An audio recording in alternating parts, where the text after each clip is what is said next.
Այս հաղորդումը նվիրվում է բոլոր այն քաջարի տղաներին եւ աղջիկներին, ովքեր ներդրումային կամ բարենպաստ կլիմային հարկային ծանր բեռին հակառակ սկսել են իրենց գործը եւ հաջողության հասել։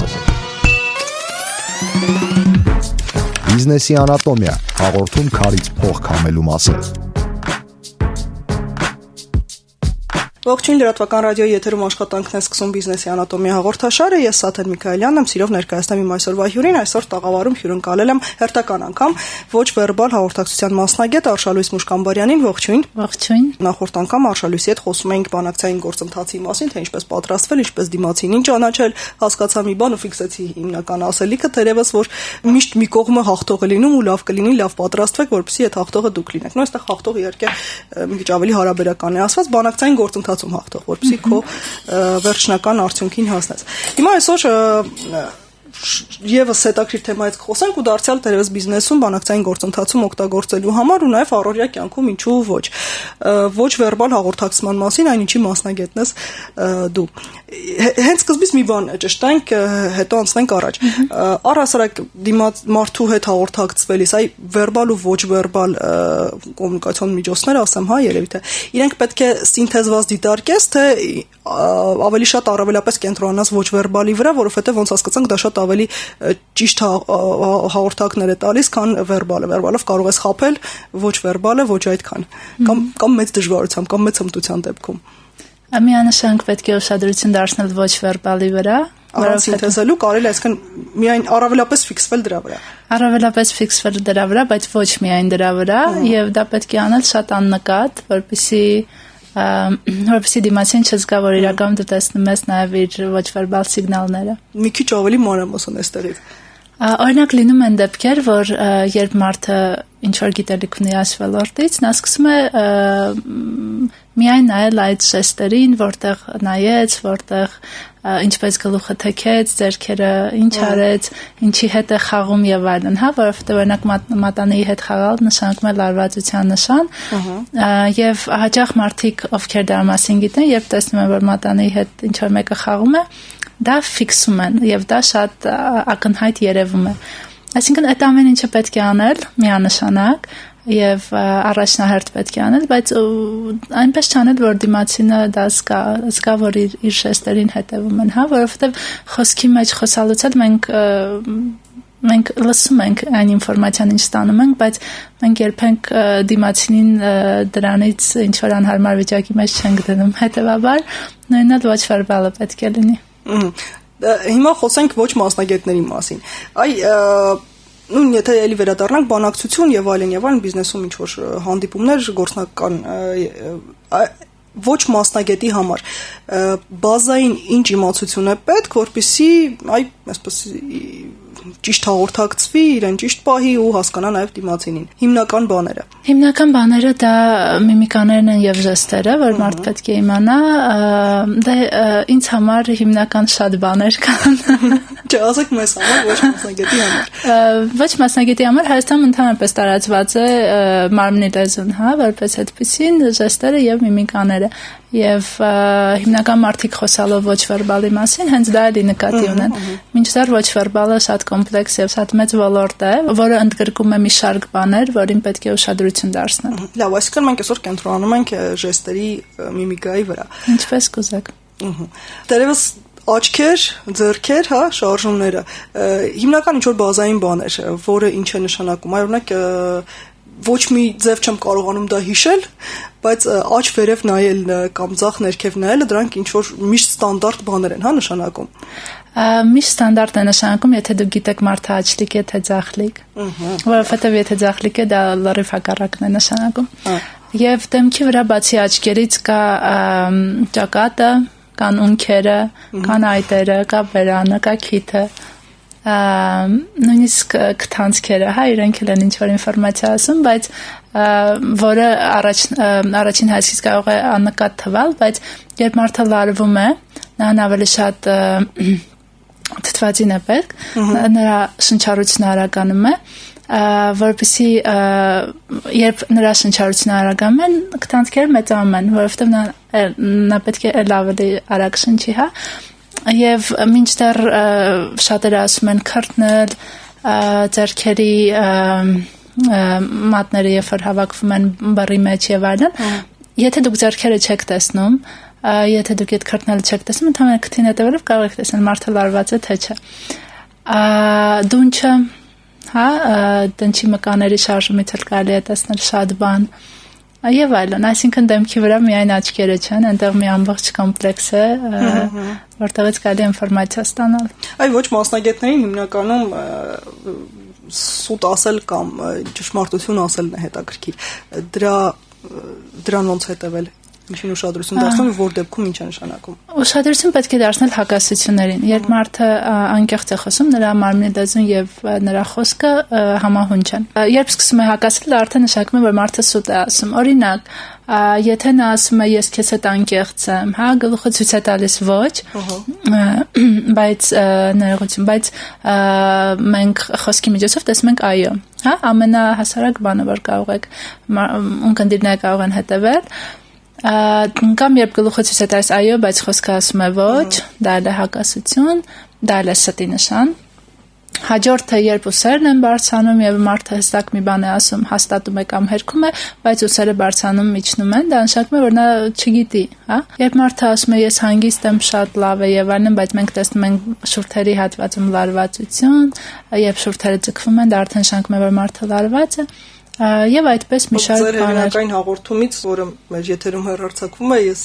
մշտապես այդ բարկության նշանն եմ հիշում, երբ շուրթերը մեկից են դառնում։ Այո։ Դա միանշանակ բարկության նշան է։ Միանշանակ։ Կան նշաններ, որոնք կարելի է տարբերակել ինչ որ հանգամանքներից ելնելով ամեն անգամ մի տարբեր բան կարող են նշանակել։ Ըստ միջավայրի, ըստ խոսակցության բնույթի։ Ըստ մշակույթի են փոխվում։ Դեմքի միմիկաները իրանք նույնն են ամբողջ աշխարհում։ Այսինքն մենք նույն ձև մտածում ենք, նույն ձևով էմոցիաներն ենք զգում եւ այլն, բայց ժեստերը իրենք ըստ մշակույթի կարող են փոխվել, ասենք մի երկրում մի ժեստ կարող է մի բան նշանակել, մյուս երկրում այլ բան։ Մինչդեռ նույնիսկ միմիկաները կարող են տարբերվել, օրինակ մեզ մոտ եթե այո սա գլուխը վերև ներքև, ոչը գլուխը աջ ու ձախ, արաբական երկրներում ոչը գլուխը ներքևից վերև, հա։ Իսկ օրինակ Ճապոնիայում այոն դա երբ աչքերը մեծանում են, այսինքն նրանք էսպես շամ, նրանց մոտ աչքերն են մեծանում, ու ըստ դրա մարդիկ արդեն հասկանում են, որ մարդը համաձայն է կամ այո։ Մի անգամ ես հիշում մի հաղորդման շրջանակում այ խոսում էինք տարբեր ազգերի մշակույթի ներկայացուցիչների հետ բանակցությունների գնալիս, ինչը ոնց հաշվի առնես, ու երբ եկանք ասանք հայերին, ինչ որ որոշակի բան առանձնացնել չեղավ։ Իսկ ինչ որ առանձնահատկություն, որ պետք է անպայման իմանալ հայերի հետ բանակցելիս։ Գիտեք, հայերի հետ բանակցելիս այն ինչ որ մենք ունենք շատ նման է մի քիչ արաբական երկրներին, մի քիչ եվրոպական երկրներին, մի քիչ ասիական երկրներին, այսինքն ամենտեղից մի քիչ ունենք, հետեւաբար եթե համեմատենք միջազգային ասպարեզում, ապա չեն կարող ասել, որ մեզ մոտ դա առանձնահատուկ է, որովհետև դա ինչ որ երկրի հետ կրկնվում է։ Նույնն էլ ոչ վերբալն է, այսինքն այստեղ էլ մենք ինչ որ բաներ, որը մերն է, չունենք, միգուցե որոշ ժեստեր լինեն, հա, կան որոշ ժեստեր, որոնց առաջացման պատմությունը ուսումնասիրել եմ եւ կարող եմ խոսել հստակ դրանց մասին։ Օրինակ։ Հիմա կասեմ, եւ կան որոշ ժեստեր, որոնց նշանակությունը, ասենք, գիտեմ, ուսումնասիրել եմ, բայց չեմ ուսումնասիրել, թե դրանք ինչպես են առաջացել։ Հետևաբար ասելով, որ դա մերն է կամ մերը չէ, չեմ կարող հստակ ասել, որովհետև նման ուսումնասիրություններ չունեմ։ Օրինակ, այս ժեստը, հա, ինքը որոշ երկրներում խնդրելու նշան է։ Մենք ռադիոլսողների համար մի քիչ պարզաբանենք, ռադիոլսողներն իհարկե տեսնում են, երբ երկու ափը միացած է, ու այսպես հա դնչի տակ։ Ինչպես մենք աղոթում ենք, աղոթելու նման։ Որոշ երկրներում դա խնդրելու նշան է, որոշ երկրներում դա աղոթելու նշան է, որոշ երկրներում դա համաձայնության նշան է, հա, ուղղակի ներողություն, համաձայնության, չէ, համբերության նշան է։ Ինչու է սա այսպես, հա, իր պատմությունը որտեղից է գալիս, որ մենք այստեղ ունենք էներգետիկ կենտրոններ ափի մեջ, այո, եւ երբ մենք ինչ որ բան ենք ուզում, ցանկանում, մենք այդ էներգետիկ կենտրոնները փակում ենք եւ դարձնում ենք մի ամբողջականություն, այսինքն մեր մարմնի էներգետիկ դաշտ ունենք փակում։ Միգուցե այս ոլորտի մասնագետները ավելի հստակ սրա մասին ասեն։ Հետևաբար, եթե մի երկրում ինչ-որ մեկ բան է խնդրում, ինքը փակում է իր էներգետիկ դաշտը եւ այսպես խնդրում է, այսինքն իր ամբողջ էներգիան ուղղում է իր խնդրանքին կամ շնորհակալություն հայտնելուց, հա։ Եթե նույնը աղոթելուց ենք անում, մենք փակում ենք էներգետիկ դաշտը եւ մեր ամբողջ ուշադրությունը, մեր ամբողջ էներգիան ուղղում ենք մի մտքի, մի թեմայի շուրջ, որի մասին աղոթում ենք։ Սա այդտեղից է առաջացել։ Սա որպես ժեստ է, հա, այսինքն մենք առանց գիտակցելու ուղղակի փակում ենք մեր ափերը եւ աղոթում ենք, առանց մտածելու ինչի ենք հենց այսպես աղոթում, հա։ Որոշ երկրներում ափերը բաց են աղոթում, մասնավորապես մահմեդական, մուսուլմանական երկրներում, ելի իրենց էներգիան ուղղում են դեպի տիեզերք եւ սա այդ ժեստերից մեկն է, որոնց պատմությունը ուսումնասիրել։ Մտածիր։ Դարձել վերադառնանք բանակցություններին կամ զրույցին կամ այսպես շփմանը, մարդկանց հաղորդակցմանը, երկու տարբեր բան, երբ հասկանաս, որ իսկապես հետաքրքիր է ասածդ զրուցակցիդ, եւ երկրորդը, երբ իմանաս, որ այ ձանձրացրեցիր կամ պետք է թեման փոխել կամ հանդիպումը ավարտել։ Ուրեմն, եթե ցանկանում եք իմանալ հետաքրքիր է թե ոչ, խոսալու ընթացքում պետք է ուշադրություն դարձնեք ձեր ունկնդիրը դեպի առաջ է նստում, դեպի ձեզ, թե դեպի հետ է նստում։ Օրինակ իմ դեպքում դա մի քիչ խաբուսիկ է, որովհետև իմ ձայնը ցածր է եւ խոսալուց բոլորը առաջ են գալիս, որպեսզի լսեն, բայց սովորաբար եթե մարդուն հետաքրքիր չէ ինչ եք ասում, ինքը հետ կնստի։ Դա առաջին սիգնալն է, որ կարելի է ուշադրություն դարձնել։ Երկրորդը ինքը կնայի ժամացույցին։ Ժամացույցին կարող են նայել մարդիկ երկու դեպքում, եթե ձեր հանդիպումից հետո այլ հանդիպում ունեն, ապա նայում են, տեսնեն, ուշանում են, թե չէ, բայց հիմնական ազդանշանը նա է, որ դուք ձանձրացնում եք իրեն եւ ինքը սպասում է, թե երբ է այս ժամանակը ավարտվելու, որպեսզի գնա հաջորդ հանդիպմանը կամ երբ է ընդհանրապես այս հանդիպումը ավարտվելու։ Երրորդը դա խորը շունչ քաշելն է, հոգոցն է, որովհետև եւ մարդը հոգնում է, նա արդեն հետաքրքիր չէ, դուք ինչ եք ասում, ինքը ուղղակի սկսում է նայել իր ունկնդրին, ուղղակի մտքերով այլ տեղ գնալ եւ արդյունքում հոգոց է հանում։ Նայած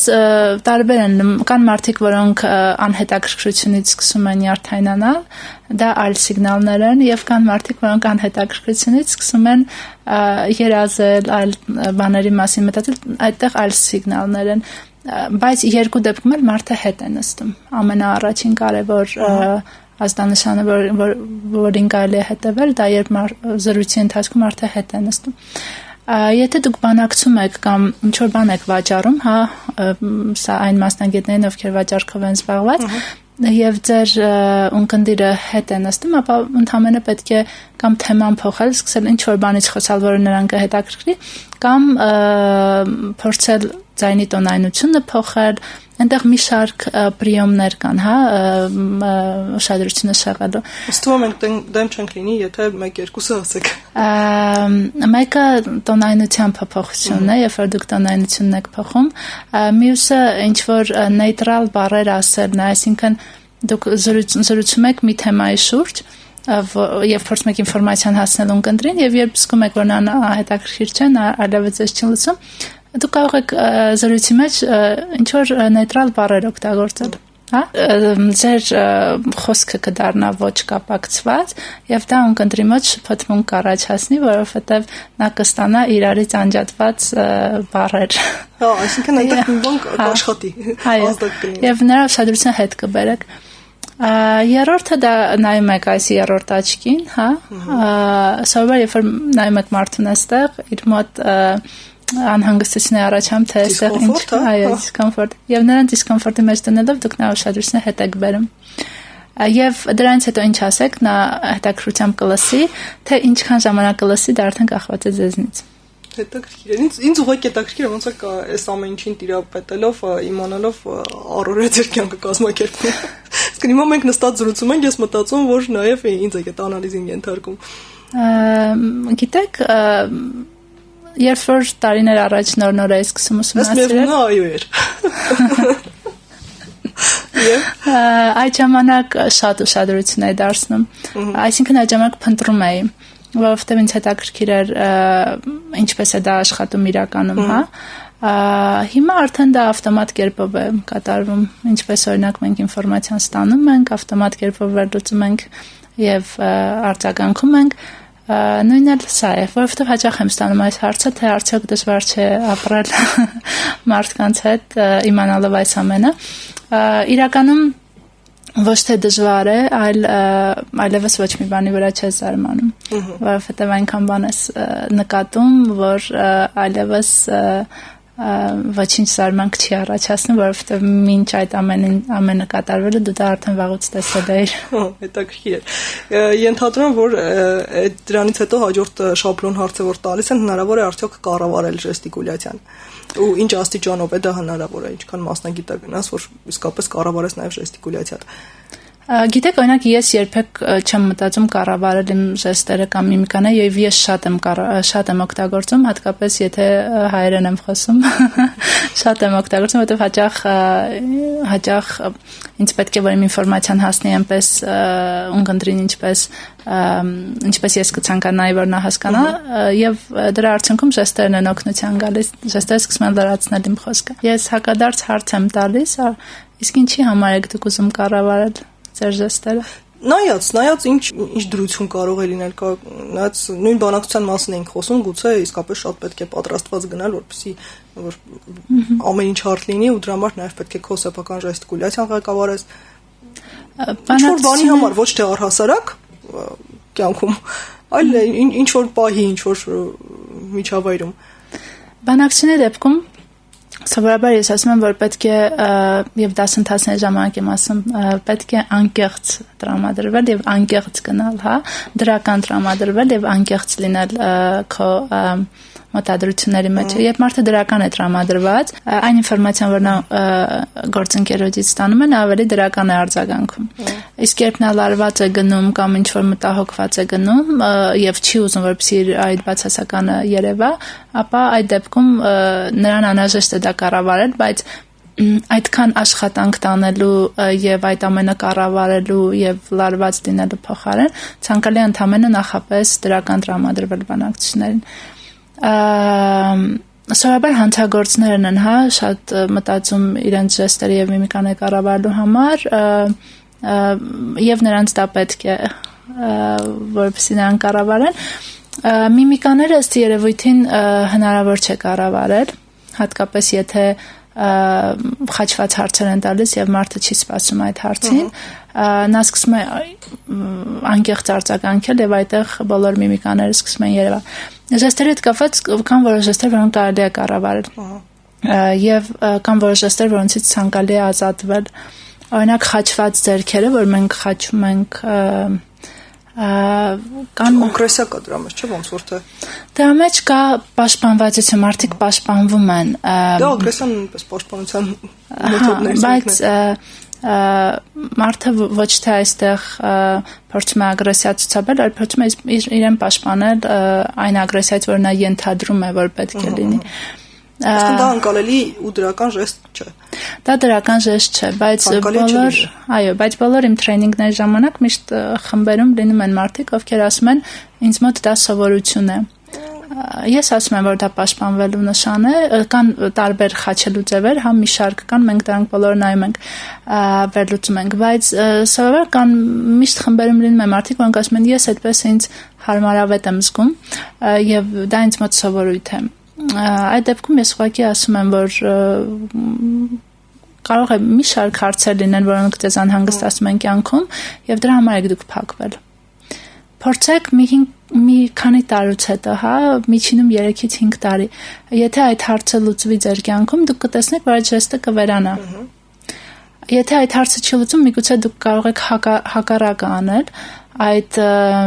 ժեստը վերացնել եւ միգուցե ձեր տրամադրվածության փոփոխությունը բերի նրան, որ այդ հարցը ինքն իրեն լուծվի։ Բացի խաչված ձեռքերից կան օրինակ, երբ որ մատերն են խաչվում, հա, այս ժեստը, որովհետեւ դա ազդանշան է նրան, որ մարդը ինչ որ բացասական մտքեր ունի։ Եվ այստեղ եթե մարդու մեջ կան այդ բացասական մտքերը եւ տրամադրվածություն դիմացինի հանդեպ, օրինակ եթե ձեր հանդեպ ես ինչ-որ բացասական բան ունենայի, ես այսպես կնստեի, հա։ Այդ միանշանակ իմ հանդեպ է լինելու, չէ՞ թե ինչ-որ ներքին գուցե ինչ-որ հակասություններ կան ու դրա համար փակվեց ձեռքը։ Ահա, սա շատ լավ հարց է, որովհետև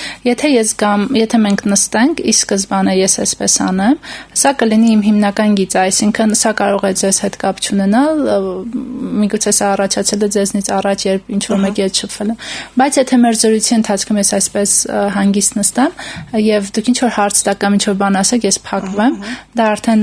կնշանակի իմ բացասական տրամադրվածություն կամ այդ մտքի հանդեպ, կամ հարցի հանդեպ, կամ ձեր հանդեպ, որ այն ինչ պետք է ավելի ուշադիր լինեմ հյուրերիս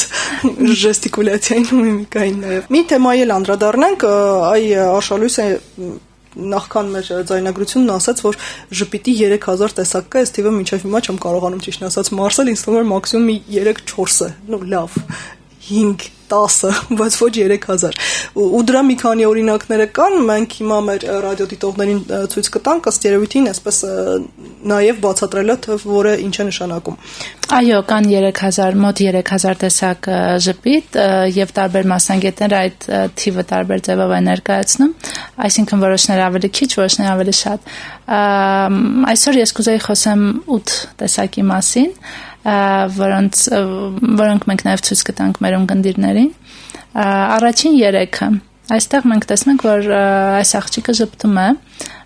բայց միևնույն ժամանակ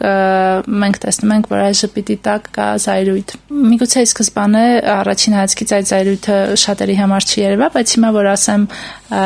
որտեղից է դա առաջանում, արդեն ունկնդիրներն էլ կհասկանան։ Երրորդ նկարում մենք տեսնում ենք կատարյալ զայրույթ, հա, որովհետև նա նույնիսկ ատամներն է ցույց տալիս։ Երկրորդ նկարում տեսնում ենք թեթև զայրույթ, որովհետև նա ժպտում է իր գլխի ճակատի ներքևից, եւ առաջին նկարում մենք զայրույթը տեսնում ենք իր շուրթերի շուրջը լարվածության շնորհիվ։ Այսինքն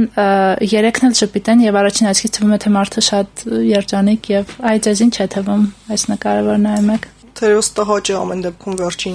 վերջինն է, երրորդը։ Առաջինում մի քիչ ավելի շատ հեգնանք էի տեսնում, քան թե զայրույթ, չգիտեմ։ Նորմալ է, ես մասնագետ չեմ։ Երեքն էլ ժպիտի տեսակ են եւ որպես կենթանական աշխարհի մի մաս մենք նաև ինչպես գազաներ զայրույթի ժամանակ ցույց ենք տալիս մեր ատամները։ Այսինքն երբ մարդը զայրանում է, սկսում է սեղմել իր ատամները։ Շատ մարդիկ, որոնք որոշ նյարդային հիվանդություններով են տառապում, նրանց մոտ ծնոտային ինչ-որ խնդիրներ են առաջանում կամ ատամների հետ, ինչի պատճառով, որովհետև նրանք անընդհատ սեղմում են իրենց ատամները։ Եվ առաջին սիգնալը ի տարբերություն կենդանիների, դա որ մենք ատամներն ենք սեղմում, կենդանիները ատամները ցույց են տալիս, հա։ Երրորդ նկարում մենք տեսնում ենք, որ այս ժպիտի մեջ ավելի շատ ատամներն են երևում, հա։ Եվ ծնոտի դիրքից ենք մենք տեսնում, որ նա զայրացած է, որովհետև կան մարդիկ, որոնք կարող են ժպտալ եւ բերանը բացվում է, այստեղ բերանը չի բացվում, այստեղ ընդհակառակ ատամները դուրս են ցցվում։ Երկրորդ նկարում այլի տեսնում ենք 3 տեսակի ժպիտ, բայց այստեղ ավելի շատ տեսնում ենք զզվանք, այսինքն մարդը ժպտում է եւ զզվում է, եւ երրորդ նկարում նա նույնիսկ շփոթված է, այսինքն նա ոչ թե շփոթված է, այլ ավելի շատ նաև զայրացած եւ շփոթված կարող է լինել, որովհետեւ մենք այդ զայրույթի նշան տեսնում ենք քթի մկաների հատվածում, իսկ երրորդում նաև այստեղ ունքերն են առաջ գալիս։ Մինչդեռ առաջին նկարում պարզապես ժպիտ ենք տեսնում։ Իսկ երրորդ նկարում մենք տեսնում ենք անկեղծ եւ կեղծ ժպիտ։ Ես չէի ուզի ասեմ, որն է անկեղծ, որը կեղծ, թող մեր ունկնդիրները, որոնք դիտում են, կոմենտներում գրեն, թե ըստ իրենց որ այս երկուսից որն է անկեղծ եւ որն է կեղծ, եւ վերջում արդեն ես կգրեմ իմ մեկնաբանությունը։ Լավ, հետաքրքիր բան եք առաջարկում, շատ լավ, ես էլ կփորձեմ հաղորդումից հետո բարձել ճիշտ էի արդյոք։ Մենք իհարկե մեզ հատկացված եթերաժամանակի շրջանակում ամեն ինչի մասին չենք կարող խոսել, բայց շատ ավելի մանրամասն այս թեմաների մասին, այսինքն ոչ վերբալ հաղորդակցման միջոցների մասին, Արշալույսը դասընթացների շարք ունի, խնդրեմ ավելի մանրամասն։ Դասընթացների շարքը անցկացվում Հայ-ռուսական համալսարանի բիզնես դպրոցի հետ համատեղ լինելու է շաբաթական 3 անգամ, 3 շաբաթ տևողությամբ հավաքվում է նոր խումբ։ Պարզենք նաև ինչ են սովորելու դասընթացին հաճախողները, ավարտից հետո դասընթացի, ինչ են տիրապետելու։ Տիրապետելու են նրան, թե ինչպես ճանաչեն իրենց ժեստերը եւ ինչպես ճանաչեն դիմացինի ժեստերը, ինչպես կարդալ մարդու ոչ վերբալ հաղորդակցության սիգնալները, որովհետև ըստ երևույթին դա միայն ժեստերը եւ միմիկաները չեն, դա մի շարք սիգնալներ են եւ այդ ամբողջ կոմպլեքսը տալիս է այն 93%-ը, որոնց մասին շատ մասնագետներ խոսում են։ Մենք այդ ամեն ինչը անցնելու ենք դասընթացների ընթացքում, անցնելու ենք այն, թե ինչպես են այդ ժեստերը առաջանում, եւ մարդը հասկանում է, թե այդ գործընթացը թե ինչպես է ժեստը միմիկան առաջանում, նա կարողանում է այդ գործընթացները կանխելով նաեւ կառավարել ժեստը։ Այսինքն ոչ թե նա իրեն ստիպում է, որ ես պետք է այս ժեստը կառավարեմ կամ այս միմիկան, այլ հասկանալով, թե դա ինչպես է առաջանում, առաջացման պատճառներն է փորձում կանխել եւ հետեւաբար ոչ ժեստը, ոչ միմիկան չեն լինում։ Այսինքն ես ավելի կողմ եմ այս մեթոդին կառավարման, այլ ոչ թե արհեստական պարապելու եւ վարժեցնելու մեթոդին։ Սովորել են, թե ինչպես այդ ամենը օգտագործեն բանակցությունների մեջ եւ ինչպես գործընկերներից եւ միգուցե նաեւ եթե ինչ որ մեկը թիմի հետ է աշխատում թիմակիցներից ստանալ թիմակիցների ոչ վերբալ սիգնալներից, հասկանալ նրանց տրամադրվածությունը, հասկանալ նրանք իրականում ինչ են ուզում, հասկանալ երբ են նրանց ստում եւ երբ են անկեղծ, եւ այդ ամեն ինչը իմանալով ավելի արդյունավետ հարաբերություններ եւ ավելի արդյունավետ աշխատանք վարել, թե բանակցություններ վարել, թե գործընկերների, թե թիմակիցների հետ։ Շատ լավ, մի բան որ պետք կգա եւ իհարկե բիզնեսում բիզնես գործընթացների ժամանակ, հանդիպումների գործնական բանակցությունների ժամանակ, այնպես էլ իհարկե մեր յուրաքանչյուրի կենցաղում։ Իսկ դասընթացի մասին շատ ավելի մանրամասն հղումը կտեղադրենք մեր կայքում լրատվական կետեյում այս հաղորդման նկարագրության բաժնում։ Շնորհակալություն հրավերն ընդունելու համար։ Այսքան էր հարգելի ռադիոլսողներ ու ռադիոդիտողներ, բիզնեսի անատոմիա հաղորդաշարի այս թողարկման ես հիշեցնեմ, որ տաղավարում այսօր հյուրընկալել էի ոչ վերբալ հաղորդակցության մասնագետ Արշալույս Նուշկամբարյանին։ Իսկ ես Ատեն Միքայելյանն եմ, կհանդիպենք։